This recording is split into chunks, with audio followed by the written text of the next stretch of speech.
Hello viewers, आज के इस वीडियो में हम 10 अप्रैल को आईबीए की तरफ से ली गई जूनियर साइंस टीचर की जो टेस्ट थी उसमें केमिस्ट्री का जो पोर्शन था उसके क्वेश्चंस हम डिस्कस करेंगे conceptually. So let's get started. The question 1 from the chemistry section which was question 53 in the paper that says X rays are produced when cathode rays strike on. इसका मतलब है कि एक्स-रेज कब produce होते हैं? जब कैथोड रेज किस चीज पे स्ट्राइक करते हैं, मेटल्स पे, नॉन मेटल्स पे, मटेरियल्स पे या गैसियस पे। तो इसका जो सही जवाब है वो है ऑप्शन बी।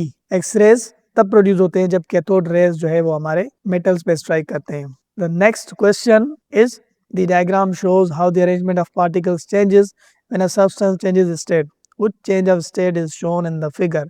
ये हमें एक फिगर दी गई हुई है, इसमें चेंज ऑफ फेज बताया हुआ है मैटर का। तो हमें ये मालूम करना है कि ये बेसिकली कौन सा फेज चेंज है। अगर आप फिगर पे गौर करें तो ये सॉलिड्स हैं, सॉलिड्स की फिगर है जिसमें एटम्स एक दूसरे से कॉम्पैक्ट है, कंबाइंड है। और अगर दूसरी साइड पे देखें तो जो एटम्स हैं वो एक दूसरे से बहुत परे हैं, फ्री मूव कर सकते हैं। That means this solid is being converted into gas, and this process is known as sublimation. Sublimation is a phase change process of matter in which a solid directly goes into the gaseous state. The next question is the equation shows the thermal decomposition of magnesium carbonate, which mass of magnesium oxide is formed when 21 gram of magnesium carbonate are completely decomposed. ये magnesium carbonate एक compound है जिसका thermal decomposition दिखाया है, जिसमें magnesium oxide और carbon dioxide बन रहे हैं।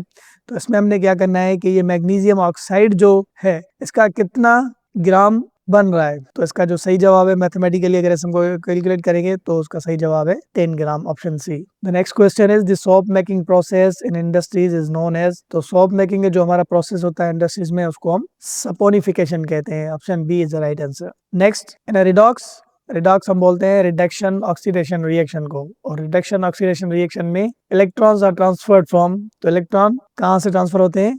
रिड्यूसिंग एजेंट से, क्योंकि वो इलेक्ट्रॉन्स को रिड्यूस कर रहा है, इसलिए तो हम रिडक्शन एंड ऑक्सीडेशन रिएक्शन बोल रहे हैं। तो right option is option B, reducing agent. Question number 58 is a mixture produces a gas both when it reacts with an acid and when it reacts with an alkali।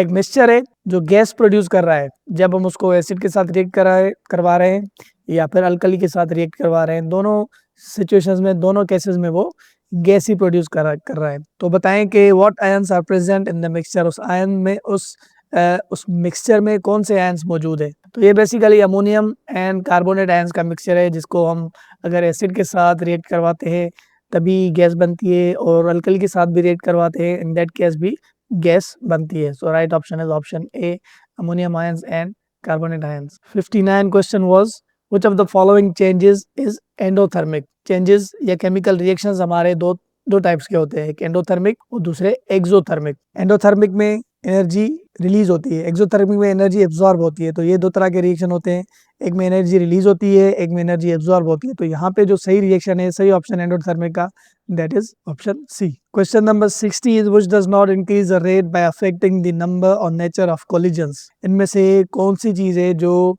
Number और nature of collisions को affect नहीं करती? और वो है option A, adding a catalyst. Catalyst जो है वो सिर्फ और सिर्फ रिएक्शन को स्पीड अप करवाता है। Question number 61, salts are made by reacting acids with bases. For which combination of acids and bases is the titration method of preparation suitable? salts जो हैं वो acids और bases के reaction से बनते हैं। अब यहाँ पे हमने बेस्ट कॉम्बिनेशन, सुटेबल कॉम्बिनेशन बतानी है जो टिट्रेशन प्रोसेस के लिए सुटेबल हो। तो वो है option D, a soluble acid with a soluble base which does not describe a reaction at equilibrium। इनमें से कौन सी चीज है जो रिएक्शन एट इक्विलिब्रियम को डिफाइन नहीं करती? बाकी चीजें जो है वो रिएक्शन एट इक्विलिब्रियम होती है। जब कोई भी रिएक्शन इक्विलिब्रियम में होता है तो उसका फॉरवर्ड एंड बैकवर्ड रिएक्शन जो है वो इक्वल रेट पे हो रहा होता है, सिस्टम क्लोज होता है, कंसंट्रेशन जो है रिएक्टेंट्स और प्रोडक्ट्स की सेम होती है। सिर्फ एक चीज रह गई है, वो है केसी। केसी इंक्रीज द रिएक्शन प्रोग्रेसेस। तो ये यहाँ पे सही ऑप्शन है, ऑप्शन सी। ये यहाँ पे रिएक्शन जो इक्विलिब्रियम होता है वहां पे केसी इंक्रीज नहीं होता। Question number 63 is which statement does not describe a property of a weak acid in a solution. इनमें से कौन सी स्टेटमेंट है जो एक वीक एसिड सॉल्यूशन में हो तो उसकी प्रॉपर्टी नहीं होती? So the right option here is it has a pH of between 8 and 9 option B. Which row describes the type of bonding present in the substances 1 and 2?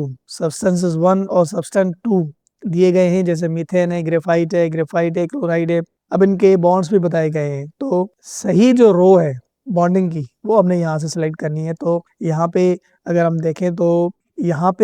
देखें तो option C जो है वो सही है हमारा, जो क्योंकि potassium chloride has ionic bonding, that's true, and methane has covalent bonding. बाकी जो है बाकियों में थोड़ी बहुत गड़बड़ है. So option C is the right answer है. Thank you for watching. अगर आपने हमारा चैनल सब्सक्राइब नहीं किया तो अभी सब्सक्राइब करें, अपने दोस्तों के साथ शेयर करें ताकि वो ऐसी इंफॉर्मेटिव वीडियो से फ़ायदा हासिल करते रहें.